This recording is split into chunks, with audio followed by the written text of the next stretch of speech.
이번에 선교 대회를 위해서 멀리서 우리 싱가포르에서 정지태 선교사님하고 사모님 오셨습니다. 잠깐 일어나시고요.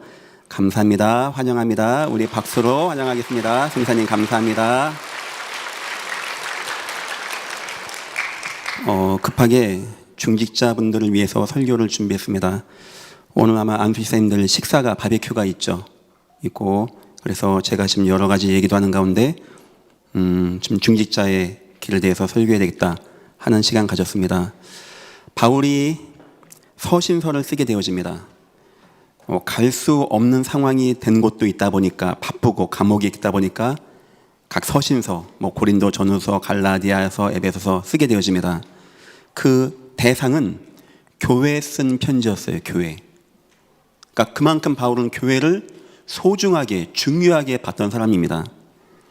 쓴 목표는 성도를 견고하게 하기 위함이었어요. 이단의 위협도 있고 환난도 있고 핍박도 있고 성도가 무너지고 낙심되는 것 가운데 저 교회에 저 성도가 무너지면 안 되는데 하는 마음을 가지고 썼는데 거기에 방법이 나옵니다. 여러분 그 방법이 뭔지 아십니까?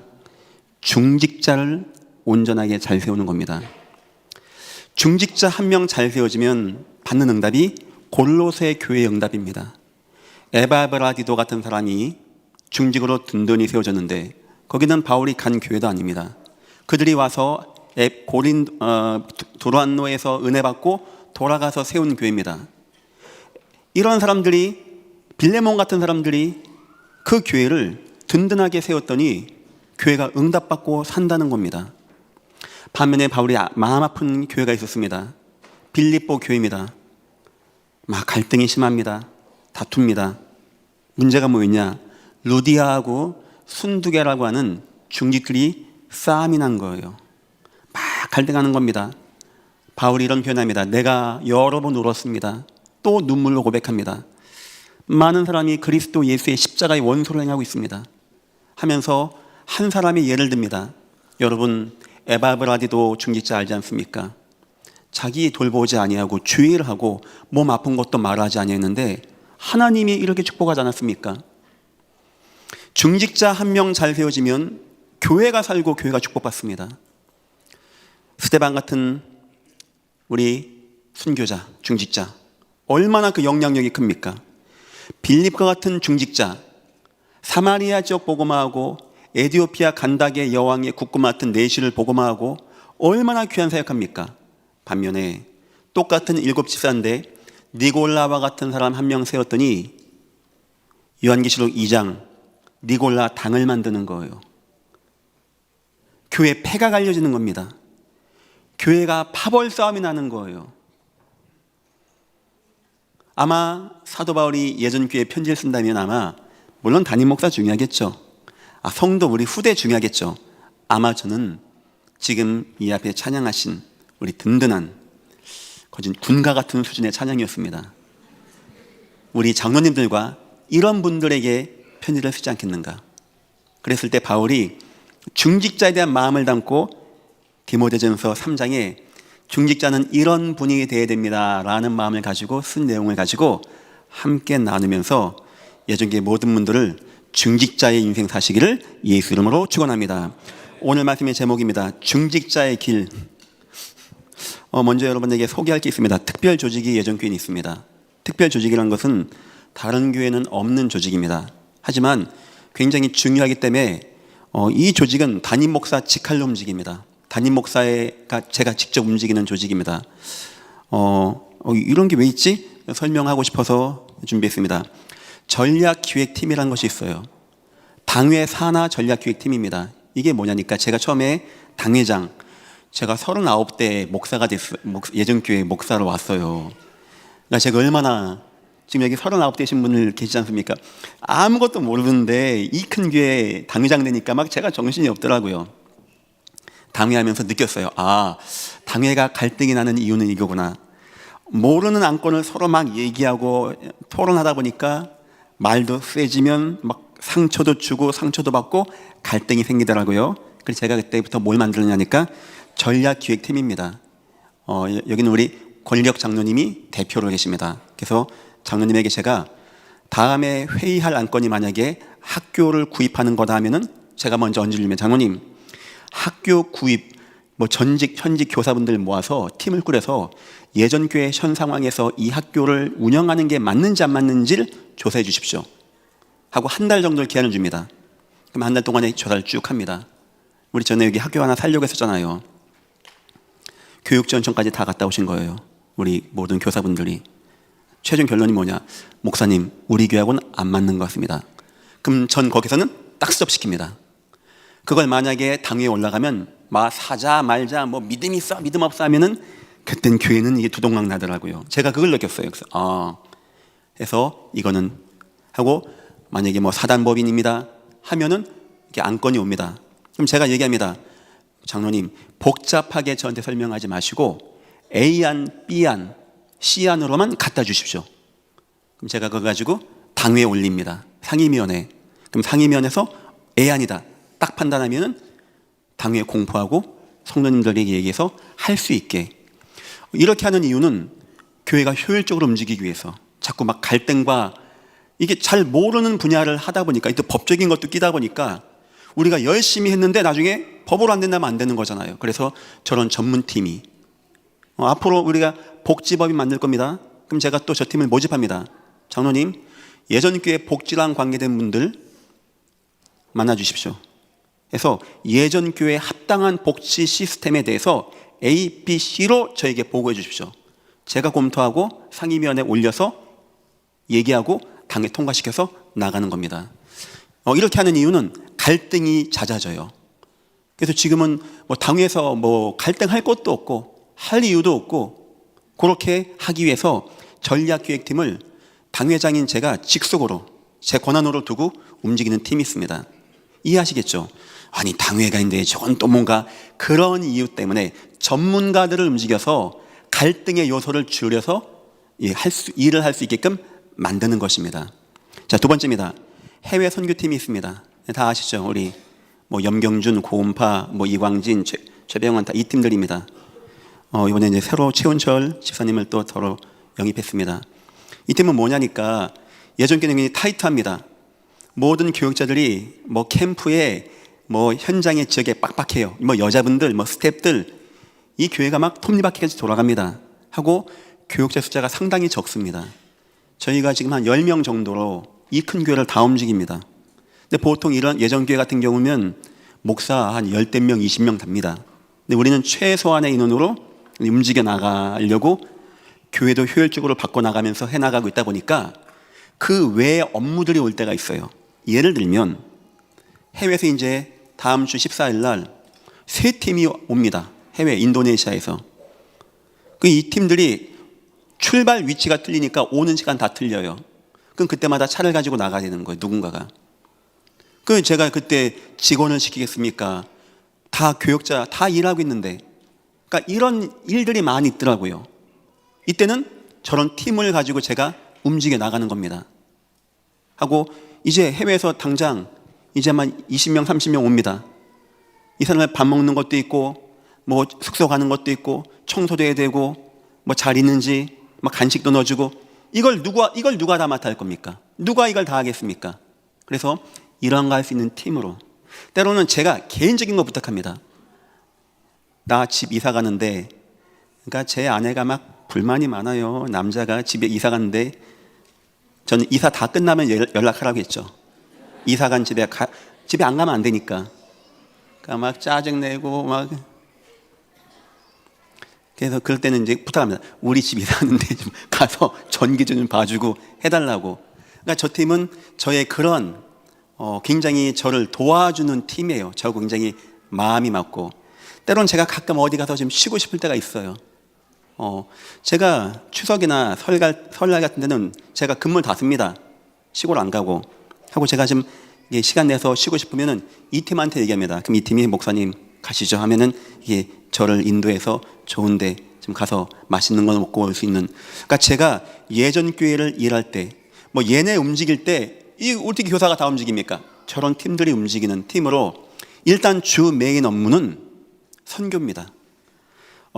제가 선교를 많이 못 나가요. 왜냐니까 저는 또 뭐 교회도 막 붙잡고 있어야 되고 이 교회가 지금 뭐 사단법인에다가 뭐 복지법인에다가 뭐 막 좀 복잡하지 않습니까? 그 매일마다 성도들이 많이 왔다 갔다 해야 되고 협의하고 결정하고 내용할 게 많다 보니까 대신 이제 이 팀들이 좀 나갈 수 있게 이렇게 해주는, 그러니까 어쩌면 저를 대신해서 움직여주는 팀이 지금 해외 선교팀입니다. 주 업무는 선교 쪽 업무를 담당하지만 저 구성원 보면은 뭐 안수 지사님도 있고 청년도 있고 여자 지사님들도 있어요. 그러니까 제가 이제 상황에 따라서 콜을 합니다. 이거 좀 해보라고 해서 저를 도울 수 있게 하기 위해서 이런 팀이 있는 겁니다. 지금 이 팀이 저기 매점도 관리합니다. 물건도 쌓아놓고. 하여튼 뭐 필요하면 해외 선교팀 부르면 맞을 겁니다. 그 팀이 할 거예요. 그 정도로 교회 직원만큼 일들을 많이 하는 저에게는 이제 소중한 동생들 같은 그런 조직입니다. 또 하나의 조직이 있습니다. 복지 전도팀입니다. 이제 이거는 제가 또 조만간 만들려고 그래요. 이미 노인 쪽, 장애인 쪽, 그 다음에 다문화 쪽, 청소년 쪽은 사단법인 YMS로 빼겠습니다. 해가지고 예전교회가 복지 선교를 앞으로 향후 10년 동안 도시보고마 전략 복지 전도를 끌고 나가는데 이 팀을 가지고 끌고 나갈 수 있게 해서 이 팀은 지금 제가 모으는 가운데 있습니다. 참고로 이 팀들은 젊은 여자분들이에요. 하니까 시간 제약이 있어요. 그래서 주로 뭐 교회에서 주일날 밖에 모임이 안 될 것 같아요. 하지만 지금 예전교회가 비전 2025를 가지고 10년 동안 굉장히 응답 많이 받았죠. 응답 많이 받았죠. 10년 전에 저도 상상 못했어요. 교회가 이렇게 바뀔지, 이런 모습으로. 대충 감이 왔어요. 근데 하나님은 우리가 알지 못하는 크고 놀랍게 응답하셨는데 사단법인 YMS와 또한 복지법인 같은 거 아마 10년 뒤에는 어마어마하게 나가지 않겠는가. 그래서 제가 이런 팀들을 제가 앞으로 뽑아 나갑니다. 왜 이 특수조직을 중직자 설교하는 데 넣냐? 여러분도 여기에 삶이 맞아져야 돼요. 적어도 여러분들은 담임 목사랑 굉장히 가까이 있는 사람들입니다. 여러분들마저 실수해버리고 이상해져 버리면 그 교회 많은 사람에게 상처 주는 거예요. 그래서 어느 누구 못지않게 예전교회 중직자 이 스탠다드에 맞게끔 전략기획팀하고 해외 선교팀하고 복지팀은 같이 합을 맞춰 나가야 되겠다 하는 마음에서 먼저 준비합니다. 우리 모든 특수조직들 힘없고 응답받기를 축원합니다. 첫 번째입니다. 중직자의 사명입니다. 중직자 뭐 하면 좋을까요? 중직자가 뭐 하면 되겠습니까? 저는 크게 세 가지라고 봅니다. 바울이 서신서에 편지 쓰면서 교회가 무너지는 이유를 세 가지를 댔어요. 세 가지 내용이 곳곳에 산재에 있었습니다. 제가 그 세 가지 설명하려고 합니다. 첫 번째가 율법과 기복적 성경 오류였어요. 그래서 바울이 막 갈라디아서 같은 데 보면은 뭐 아브라함의 이야기하면서 아브라함이 율법으로 구원받았냐 복음이냐 막 얘기도 하게 되어지고, 로마서 8장 1, 2절 그런즉 이제 그리스도 예수 안에 있는 자에게는 결코 정죄함이 없나니 하면서 율법은 육신이 연약하여 할 수 없는 것은 하나님은 하시나니, 굉장히 바울이 서신서마다 율법에 대해서 많이 쓰게 되어집니다. 왜냐? 이게 어쩌면 목회자의 업무입니다. 목회자의 설교가 완전한 복음이 아니고 율법과 기복과 신비가 나가면 듣기에는 달콤한 것 같아요. 정신 차리는 것 같습니다. 여러분 영혼이 살지가 않아요. 영혼이. 우리 영혼은 예수 그리스도의 부활과 승리의 메시지를 들을 때만 확 살게 되어 있습니다. 이 문제가 교회 성도를 방황하게 하는 첫 번째 문제였어요. 그래서 우리 장로님과 앞으로 임직 준비하신 분들은 강단이, 우리 모든 교육자가 어떻게 하면 복음, 예수님 말할 수 있게 예수님 가지고 설교할 수 있는가 많이 듣고 많이 기도해 주셔야 되는 것입니다. 저는 우리 교육자들한테 얘기합니다. 다른 거 가지고 설교하지 말랍니다. 다른 걸 가지고 설교하지 말랍니다. 성경 가지고 성경 어디를 피든지 예수님을 찾아서 예수님으로 힘없는 설교를 해달라고 부탁합니다. 그러면 성도 방황하지 않기 때문에 그렇게 하는 것입니다. 두 번째입니다. 바울이 서신서 쓰면서 쓴 내용 가운데 하나가 또 뭐냐니까 다툼과 타락과 갈등과 반목이었어요. 말하자면 성도 간에 갈등이 온다는 겁니다. 나는 바울파, 나는 아볼로파, 때로는 순두개, 또한 루디아, 내가 낫다고 하고 바울이 오죽하면 남을 낫게 여기십시오. 같은 마음을 품으십시오. 우리 예수님도 낮아졌습니다. 오죽하니 그런 얘기를 다 하는 겁니까? 믿음, 소망, 사랑이 있습니다. 그 중에 제일 여러분 뭔지 아십니까? 사랑해야 되는 겁니다. 사랑. 하나가 돼야 됩니다. 사랑은 허단 허물을 없습니다. 요한 사도도 그렇고 바울도 그렇고 그걸 많이 쓰게 되었어요. 왜냐? 워낙 갈등이 심하다 보니까. 이 교회 안에서의 갈등이 심하면 성도가 낙심이 되어지는 거예요. 지금 대한민국 교회가 막 갈등에 빠졌습니다. 막 갈등하고 싸우고 대치하고 뭐 한쪽에서는 예배하고 밖에서는 또 막 피켓 들고 시위하고 있고 막 이런저런 문제에 막 소송에 걸려가지고 이제는 하나님 앞에 그 문제가 해결이 안 돼서 판사 앞에서 돈을 걸어가면서 막 서로 공격하고 막 목사가 목사를 공격하고 목사가 장로를 공격하고 장로가 목사를 공격하고 서로 막 치부 막 더 드러내고 아이고 창피해. 그런 교회가 예전 교회가 되었다. 이 아이들이 나중에 교회나 앉아 있겠습니까? 저 아이들 마음에 상처 안 되겠습니까? 이 아이들은 뭘 봐야 되는지 아십니까? 하나님이 어디서 하다가도 야 우리 장로님 인생 사는 거 보니까 하나님 계시네. 저 장로님은 되게 배움이 짧네. 고등학교밖에 못 나왔대. 근데 저 장로님 힘 있어. 저 장로님 응답받은 거 알아? 야, 저 장로님 기도의 장로님이야. 세상에 저 장로님 이렇게 됐다네. 하나님 이렇게 역사했다네. 아유, 하나님은 계셔. 요런 걸 넣어줘야 되는 거예요. 요런 걸 중직자는 중직자 전문인 저는 그렇게 중요하게 안 봅니다. 뭐 많이 배우고 많이 가지고 저는 그렇게 중요하게 안 봅니다. 믿음이 있어야 돼요. 믿음이. 진실된 믿음이 있어야 됩니다. 진실된 믿음이. 이 땅을 이기는 건 믿음으로 이기는 거예요. 믿음으로. 전문직으로 이기는 것이 아니고. 그게 두 번째 문제였습니다. 세 번째 문제입니다. 이제 교회 내에 들어오는 겁니다. 음란, 타락, 세속, 무너짐. 막 바울이 막 씁니다. 너무 교회가 심해졌어. 이 교회다 보니까 사람과 사람이 만납니다. 여러 종류의 사람이 만납니다. 뭐 청년도 있고 아이도 있고 뭐 과부도 있고 뭐 혼자 사는 남자도 있고 나중에 교회가 막 이상해지는 거예요. 문제는 뭐냐? 그걸 누가 타치 안 하는 겁니다. 바울 고린도전서 5장 얘기입니다. 이게 누룩같이 퍼져요. 누룩같이. 사실 시작은 중직자와 목사였어요. 그러니까 성도가 뭐 합니까? 뭐 다 이러네. 바울이 얘기합니다. 야, 여러분 불신자 이방인도 우상 숭배하는 이방인도 이렇게 나납니다. 교회가 이렇게 음란하고 타락하고 뭐 복음이면 다 되는 겁니까? 그럴까요? 바울 오늘 뭐랍니까? 지 집도 다스리지 못하고 지 몸도 다스리지 못하는데 어떻게 교회를 다스리겠냐고. 나는 복음 잘 전합니다. 천만의 말씀. 그 상처 어떻게 할 겁니까? 그 후대와 많은 성도가 받는 상처 어떻게 할 겁니까? 이 세 가지 문제였어요. 이 세 가지 문제가 너무 심하게 교회에 오다 보니까 바울이 여러분 전도 운동 많이 하십시오. 세계복음화 전략 이거 말할 시간도 없어요. 막 교회들이 막 흔들흔들하고 막 무너지고 막 싸움 나고 갈등하고 교회가 이단들이 들어오고 막 율법이 훅 붙잡고 할 일을 하냐 안 하냐 이러고 있고 교회 상도는 막 방황하고 세속에 빠지고 때로는 바울이 감옥에서 편지했습니다. 그게 빌립보 교회였어요. 여러분 싸우지 말라고. 알렉산더 클레멘트와 같은 후대가 무너지고 있는데 루디아 순두개 뭐하고 있는 거냐고.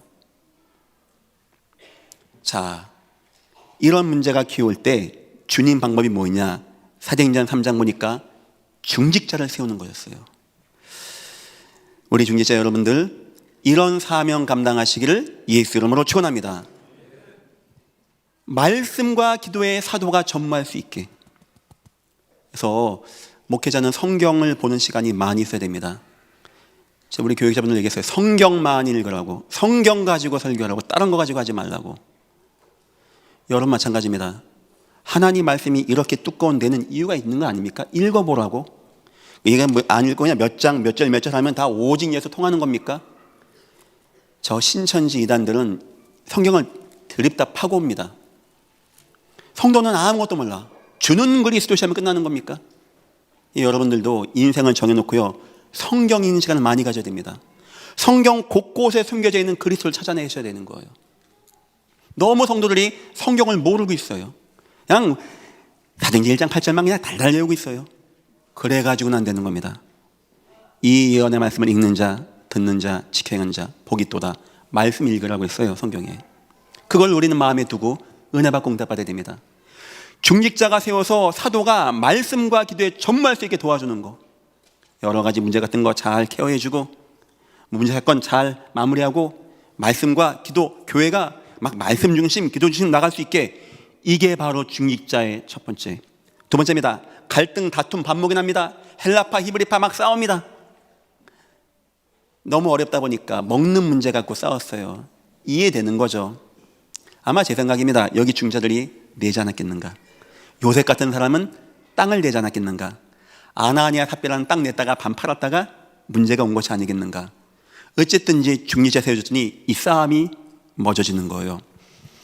우리 장로님들, 안수생들 여러 번 통하여 혹시 예전 교회 갈등과 다툼과 반목이 있다면 무너지기를 예수 이름으로 축원합니다.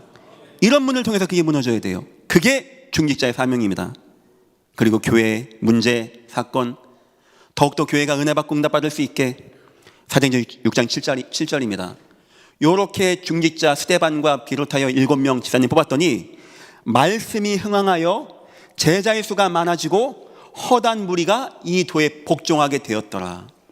중직을 세운다는 것은 이렇게 귀한 축복이 담겨 있는 겁니다. 단 하나님이 진정으로 원하시는 중직이 세워질 때 그런 거예요. 말씀이 흥황했다. 이것은 목사가 힘을 얻었단 말이에요. 목사가 막 힘없고 이 중직하는 때 막 힘없고 감사하고 은혜되고 막 전도하고 선교하고 제자의 수가 많아졌다. 그건 다른 중직과 성도가 힘 얻었다는 겁니다. 막 살아나고 제자가 제자를 막 이끌어내고 낙심된 자가 돌아오게 되어지고 허다한 사람이 이 도에 복종하게 되었다. 이것은 불신자가 전도가 됐다는 겁니다. 다시 말하면 이 팀들은 전도와 선교도 이해하고 복음 가지고 나갔다는 거예요. 요런 중직자 한 명 세워졌다. 요런 마음을 가진 중직자 한 명 세워졌다. 하나님은 그 교회를 싹 바꿔나가실 것입니다. 설령 이 교회가 목사도 부족하고 부목사 다 부족하고 뭐 다 부족하지만 우리 중직자 한 명 한 명을 통하여 목사가 힘을 얻고 성도가 힘을 얻고 무너진 전도가 회복되어지는 참 중직의 응답 누리시기를 예수 이름으로 축원합니다. 두 번째입니다. 중직자의 자질 문제가 나옵니다. 바울이 쓴 내용입니다. 왜냐? 이게 안 된 중직자가 결국 문제를 만나기 때문에 적어도 이거를 마음에 담아야 된다는 거죠. 첫 번째입니다. 우리 승리할 것이 있습니다. 중직자는 승리해야 돼요. 그냥 시간 됐다고 중직되는 게 아닙니다. 2절, 4절, 5절, 12절 나중에 읽어보세요. 첫 번째, 부부입니다. 부부. 그러므로 감독은 책망할 것이 없으며 한 아내의 남편이 되며 가정을 잘 다스린다는 거.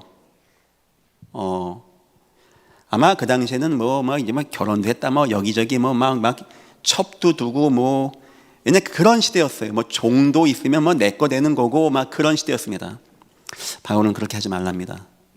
한 가정, 아내 사랑하라는 거예요. 그래서 중직자뿐이겠습니까? 예전 교회 모든 분들은 기도하셔야 돼요. 하나님, 내가 결혼해서 한 여자, 한 남자 만났습니다. 나에게 은혜를 베풀어 주셔서 내 남편이 세상에서 가장 나에게 멋있는 사람, 내 아내가 나에게 가장 아름다운 여인으로 내가 될 수 있게 내 마음을 붙잡아 달라고 기도하셔야 됩니다. 그게 안 되어지면 이 세상의 흑암 문화 역사, 그거 교회 들어오는 순간 교회는 그냥 무너지는 것입니다. 그 기도 꼭 하셔야 돼요. 가정, 부부생활. 두 번째입니다. 자녀입니다. 3절 보니까 자기 집을 잘 다스려 자녀들로 모든 단정함으로 복종하게 하는 자라 할지며, 자녀를 잘 양육하라는 거예요. 자녀도 양육 못하는 사람이 남이 자녀를 어떻게 양육하냐는 겁니다. 여러분 자녀는 압니다. 저는 여러분을 교회에서만 봅니다. 다 천사 같아요. 오늘 특송하는 거 보니까 주님 꼭 오실 것 같아요. 귀합니다. 근데 문제는 과연 자녀들은 어떻게 보겠는가? 내 자녀는 나를 어떻게 보겠는가? 아, 원로 목사님 설교 잘하시대요. 나는 집에서 뭐 화평하고 내가 아닌데 그럴 리가 없는데. 아들은 압니다. 딸은 압니다. 여러분이 진짜 인정받는지 아들, 딸 오늘 손 붙잡고 물어보세요. 한 번은 원로 목사님 저를 찾아오셨어요. 그 비상금 숨겨놓은 데가 있거든요. 책인데 여기다가 100만 원권을 한 200개인가 꼽아갖고 딱 피더니 기훈아 뭐요 빨리 얘기해 했더니 내가 그때 너를 좀 때렸지. 그래서 좀 때린 게 아니고 좀 많이 때렸어요. 그랬더니 기훈아 미안하고 근데 네가 마음 풀릴 만큼 돈을 지불하는 거예요. 오호. 내가 이제 기억났어요? 그랬더니 이제 기억났대요. 그래서 제가 한 3개 정도 빼고 잡았어요.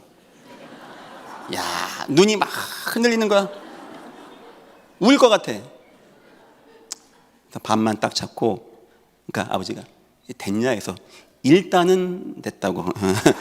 나중에 기억나면 또 부르겠다고. 왜냐? 다 속여도 나는 못 속입니다. 나는 아는 게 많이 있습니다. 자녀에게 인정받아야 돼요. 자녀에게. 중재 자녀가 예배가 안 된다, 하나님 없다 할 때는 담임 목사 설교 이상의 그걸 말하는 게 아니거든요. 아휴, 우리 아버지 우리 엄마 보니까 나 저렇게 살 것 같으면 교회 안 나가겠다 할 때 그렇게 되어지는 겁니다. 그래서 중직자는 자녀를 잘 다스리라는 거예요. 나그네입니다. 주위 사람입니다. 대접하는 겁니다. 이웃과의 관계입니다. 그리고 내 집입니다. 자기 집을 잘 다스려. 세상도 말합니다. 수신제가 지국평천하. 나라 다스릴 사람이 내 집안이 엉망인데 나라가 되겠습니까? 안 되는 것이지. 그래서 우리 중자 여러분들은 사람 좋아서 하는 게 아닙니다. 복음으로 부부관계, 복음으로 자녀, 복음으로 이웃, 복음으로 내 가정 꼭 지키시기를 예수 이름으로 축원합니다. 두 번째입니다. 감당해야 할 것이 있습니다. 2절과 5절입니다. 이렇게 나옵니다. 대접하며 가르치기를 잘하며.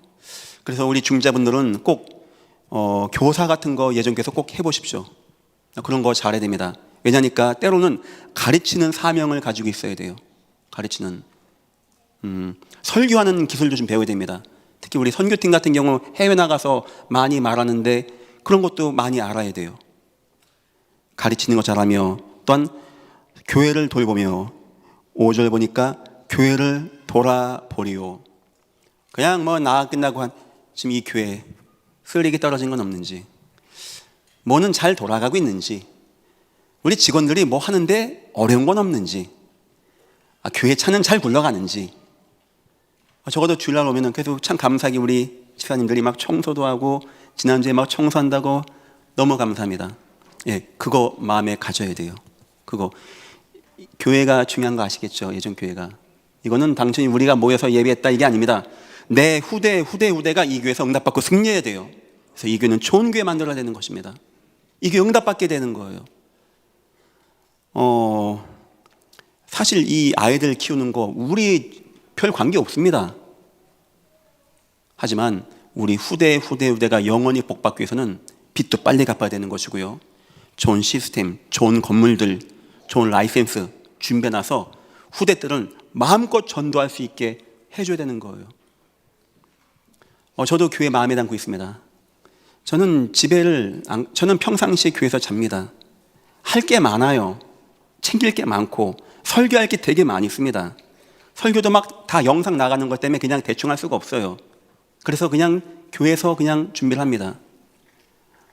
우리 장로님들, 안치생님들 늘 교회를 돌봐 주십시오. 사랑해 주세요. 여러분 가정 이상으로 사랑해 주십시오. 세 번째입니다. 자, 이제 마음에 담은 버려야 할 것이 있습니다. 버려야 할 거. 여기는 3절 10절입니다. 술을 즐기지 아니하고 라고 나오고 8절 술에 임박히지 아니하고. 목사님 술 먹으면 안 됩니까? 술 먹는다고 지옥 가는 거 없습니다. 문제 안 됩니다. 그런데 목사가, 장로가 술이 없으면 인생이 뭐가 안 될 만큼 인에 박혀 있다. 술에 취해서 불신자도 안 하는 실수를 막 하고 다닌다. 막 범죄까지 빠진다. 그걸 말하는 거예요. 그거를. 그러니까 저는 기준이 그냥 하지 말자. 제가 술 한잔 한다고 제가 지옥 가겠습니까? 하지만 저는 그냥 뭐 굳이 또 너무 좋은 콜라가 많이 있기 때문에 저는 이 생명수 같아요. 콜라가. 식사가 장난들이 제 앞에 콜라를 이만큼 싸다 놓습니다. 저는 다 마십니다. 예, 저는 그래서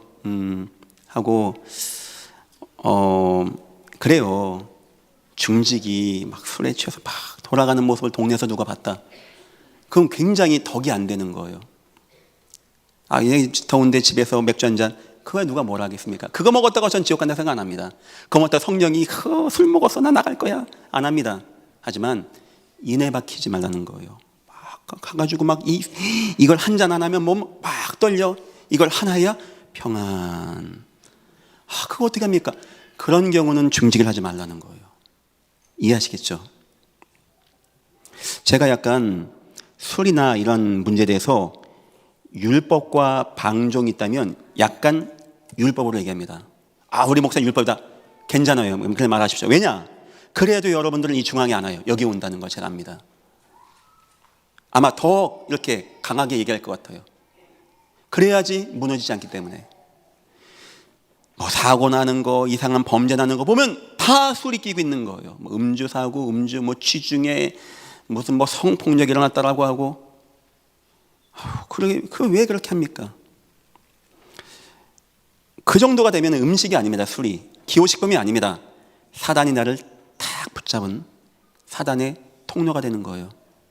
목사들 막 사고 납니다. 결국 물어보면 이거예요. 술.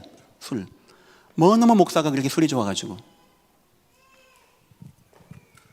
그래서 음주, 다음에 구타입니다. 여기 뭐라 나옵니까? 3절 술을 즐기지 아니하며 구타하지 아니하며. 이것은 아내를 팬다는 개념은 아닙니다.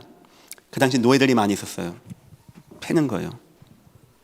때로는 이 노예가 같이 교회를 와. 이 은혜나 바꿨습니까? 노예가? 그런 거 하지 말라는 거예요. 좀 관용으로 이해하고 사랑으로 대해서 좀 교회에서의 언행과 세상에서의 언행이 맞아지게 하라는 것이겠죠. 성도를 그 다음에 세상의 탐심을 말합니다. 탐심을 갖지 않는 자. 너무 세상 욕심, 세상 것이 좋아가지고 어디메가 10절입니까? 8절입니다. 이와 같이 집사도 단정하고 일구이연하지 아니하고, 말 잘하는 거죠. 술에 임박히지 아니하고 더러운 일을 탐하지 아니하고, 막 거짓말하고 속이고 사기치고 막 남 여러 개세계 막 빼내고 이런 거 하지 말라는 겁니다. 그 교회 성도들에게 많은 상처를 주기 때문에. 네 번째입니다. 싸워야 할 것이 있습니다. 6절과 7절입니다. 이런 것도 나옵니다. 새로 입교한 자도 말지니 교만하여져서 마귀를 정죄하는 그 정죄에 빠질까 하며. 교만해진다는 거예요. 교만해서 속을 수 있다는 겁니다. 새로 입교한 자, 지금 젊은 자, 그다음에 예수 믿은 지 얼마 안 된 자. 그래서 우리 교단에서는 뭐 장로 나이가 없습니다만은 예전께서는 그래도 이런 내용을 봤을 때 물론 젊은 장로가 세워져서 막 전도운동하는 거 좋아요. 하지만 이런 걸 봤을 때는 젊었을 때는 좀 이렇게 위에 어른들의 말씀을 듣고 잘 배워나가고 자기 가정도 좀 잘 다스려 보고 하면서 중직이 되는 것이 어떻겠는가 하는 차원에서 굳이 나이를 예전께 두지 않습니다만은 좀 일정한 나이는 저희가 마음에 두고 있는 겁니다. 목사님 어느 교회는요 20살 먹은 권사 나오는데 나 50인데 아직도 집사입니다. 이상합니까? 그럼 20살 먹은 권사가 여러분은 그렇게 교회 영향력 줄 수 있다고 생각해요? 저는 그 20살 먹은 분은 집사로 아니면 성도로 있으면서 교회를 배워나가는 게 어쩌면 더 좋다라고 생각하기 때문에 그렇게 하는 겁니다. 예, 이해하시겠죠? 하고 여기 보니까 또 비방과 울모가 나옵니다. 7절 또 외인에게 선한 증거를 얻은 자야라 할지니. 밖에 사람들이 여러분 보고 저 사람 참 좋아. 막 여러분 막 싸우려고 그러고 막 여러분하고 막 원수 맺고 이러면 안 된다는 거예요. 그 왜 그러냐니까 비방과 마귀의 올무에 빠질까 합니다. 여러분 막 비방받아 막 세상 사람 여러분 막 욕해 막 험담하고 그 교회에 오면 그 어떻게 많은 성도가 보기에 그게 어떻게 은혜가 되고 덕이 되겠습니까? 이런 것들을 안수집사님들하고 모든 우리 이제 권사님들 준비하시는 분들 다 마음에 둬야 된다는 거예요. 가장 축복된 중직자인데 13절을 보니까 집사의 직분을 잘한 자들은 아름다운 지위와 그리스도 예수 안에 있는 믿음의 큰 담력을 얻느니라. 이런 중직 잘하면 굉장히 그리스도 예수의 큰 담력과 아름다운 지위가 되어진다는 겁니다. 그래서 우리 집사님들을 이제 이런 거를 마음에 쭉 담고 우리 특성하신 분들, 우리 장로님들, 우리 모든 우리 부교육자 다 마찬가지입니다. 부교육자 다 마찬가지입니다. 다 마찬가지입니다. 여기에 세상은 좀 문제가 많습니다. 세상은 간통법도 폐지가 되었고 혼인 빙자 간음죄도 없습니다. 지금 대법원에서 위헌 판정 났어요. 하지만 교회는 그러면 안 되잖아요. 교회마저 목사마저 중직마저 세상과 비스무리하면 이게 어찌게 거룩한 성도의 무리라고 하겠습니까? 싸워나가시기를 예수 이름으로 축원합니다. 세 번째입니다. 그리고 지금부터 확인할 것이 있습니다. 이런 삶 깨끗하게 내 가정, 내 자녀, 내 이웃, 내 삶, 내 말, 내 행동 응답 잘 받고 교회, 성도, 후대 잘 가리키고 돌보고 그러면서 첫 번째 교회를 통한 하나님의 계획 성취를 꼭 보셔야 돼요. 여러분들 그냥 내가 교회 중직이나 보다 하는 게 아니고 예전 교회를 통하여 하나님은 지금 어떤 계획을 성취해 나가는가 이게 담겨져야 돼요. 야, 하나님 살아계시네. 이 교회는 하나님의 은혜가 있는 교회네. 하나님이 지금 이 예전 교회를 가지고 역사하네. 적어도 중이 되면은 이걸 봐야 되는 겁니다. 내가 이 교회 중직이 되어진다. 너무 감사하고 너무 때론 송구하고 나같이 부족한 사람이 이걸 감당해 너무 기쁘고 감사함으로 하나님 내가 이 사명 감당하겠습니다. 두려움이 와야 되는 그게 정상이라고 저는 생각합니다. 두 번째입니다. 지역 현장에 예비된 전도 예비를 꼭 보셔야 됩니다. 그런데 이 교회가 전도해 나가는데 어쩜 그렇게 현장에 하나님이 예배해 놓으신 분이 있습니까? 사람이 있습니까? 사건이 있습니까? 응답이 있습니까? 일꾼이 세워지고 제자들이 세워지게 되어지고 코로나 끝나고 교회가 좀 많이 성장한 것 같아요. 주로 성장이 외부에서 많이 오셨어요. 외부에서. 또 하나가 다문화가 굉장히 많이 왔습니다. 러시아권하고 중화권하고. 참 감사하죠. 저는 생각합니다. 하나님이 예전교회를 많이 도와주신다. 은혜 베푸신다. 우리 중자분들에겐 이게 마음에 담겨야 돼요. 아이고 뭐 외국인 왔네. 다문화 왔네. 다음에 뭐 한대. 해외에서 뭐 한대. 글쎄 뭐 한대. 이러면 안 된다는. 그게 막 떨려야 돼요. 목사님 인도네시아에서 22명이 옵니까? 말레이시아에서 또 5명이 옵니까? 세계 제자들이 옵니까? 은혜 응답이 옵니까? 요즘에는 그러니까 흑인 분들이 한 5분이 교회 오세요. 너무 감사합니다. 예전교회는 그런 교회가 되어줘야 돼요. 예전교회는 세계복음하는 교회, 세계화된 교회가 앞으로는 모든 안내문에 러시아, 영어, 중국어 다 써야 할 때가 오지 않겠는가? 저는 그렇게 생각합니다. 중직자 마음이 이게 마음에 담겨져야 돼요. 그냥 오나 가나 이거 볼 때마다 막 마음 뜨겁고 저녁에 이제 식사하면 막 다문화 아이들 이제 러시아 우즈벡 이런 아이들이다 보니까 이제 머리색 다 틀리죠. 전 너무 좋아요. 막 귀엽고 안아주고 싶고 어떻게 하나님의 이런 계획 가운데 이런 아이가 이 교회까지 왔을까? 내가 나가서 만나도 참 먼 길을 가야 되는데 하나님이 이 아이를 와서 말도 잘해. 한국말도 좀 그렇게 잘해. 그걸 볼 때 중직자는요 마음 뜨거워져야 돼요. 주님 오직 성령이 너에게 마시면 땅끝까지 내 증인 된다고 하셨는데 이 응답이 지금 이 교회에 임하고 있습니다. 주님 이 길을 통하여 영광을 받아 주옵소서. 이런 마음이 있는 자가 중직이 돼야 된다는 말입니다. 이해하시겠죠? 세 번째입니다. 복음 공동체를 통한 치유 능력을 확인해야 돼요. 그냥 예배했어 집에 가 나 빨리 가야 돼 막 빨리 빨리 차부터 빼. 무슨 은혜가 됩니까? 내 옆에 성도가 막 무너지는데 어떻게 얘기해보니까 이 사람 막 말씀 붙잡아, 막 은혜 사모해, 막 하나님 붙잡아, 막 살아나. 그게 중재 여러분들은 신기해야 돼요. 감사해야 돼요. 놀라워야 돼요. 눈물 나야 돼요. 하나님 너무나 감사합니다. 이 성도가 은혜 받고 있습니다. 살아난다라고 합니다. 저 사람 무너졌는데 그래도 주님 바라보고 응답받는다고 합니다. 하나님 너무나 감사합니다. 적어도 중자는 나 은혜 받고 나 밥 잘 먹고 나 교회 예배다 집에 잘 가는 게 중심이 아닙니다. 이 교회 은혜 받는 거, 응답 받는 거, 성도가 살아나는 거, 일꾼과 제자가 세워지는 것이 마음에 뜨거운 자, 내 가정과 집에서 자녀에게 응답받고 인정받는 자, 사회에서 일구연하지 않는 자, 많은 사람이 나를 인정해 주는 자, 가리키는 자, 돌보는 자, 술과 구타에 쩌들지 아니하는 자, 내 집을 잘 다스린 자, 요런 자가 예전 교회에 세워져야 된다, 그런 말입니다. 하나님의 은혜가 임하기를 예수 이름으로 축원합니다. 결론입니다. 임직을 준비를 하려고 합니다. 조만간 당회를 소집하겠습니다. 당원들과 얘기해서 어느 정도, 아마 지금 여러분 준비 기간도 좀 있어야 할 것이고요. 제가 10살 때였습니다. 수요예배인데 아버지가 초등학교 선생님이신데 새벽 예배 한 번도 안 빠졌어요. 수요예배, 철예배 한 번도 안 빠졌어요. 300명 되는, 성인만 300명 되는 교회인데 교육 전도사가 한 명도 없이 아버지가 교사로서 다 하는 겁니다. 애들 뭐 중등부, 고등부, 유초등부 다. 저 교회 갈 때는 아버지가 7시에 짐자전거에 저희 삼형제 태워갖고 가서 밤에 혼자 오시고 그렇게 하셨어요.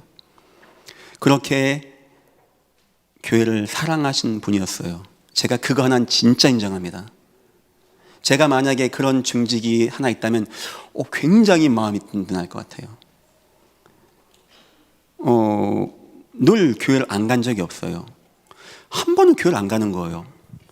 성경을 이렇게 하더니 가슴에 딱 대더니 제가 수요일 날 TV를 보고 있는데 벽에다 몸을 딱 대고 발을 쭉 뻗고 가만히 성경을 이렇게 들고 수요예배 시간 다 되는데, 혹시 여러분 자녀가 여러분에게 아빠 왜 오늘 수요예배 안 가 물어봅니까? 안 물어보면 그동안 안 갔으니까 안 물어보는 겁니다.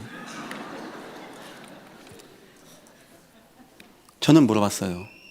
아빠 오늘 왜 수요예배 안 가냐고. 그러니까 절 보지도 않고 앞에 가만 보고 있더라고요. 막 눈빛이 막 갈등에 빠졌어.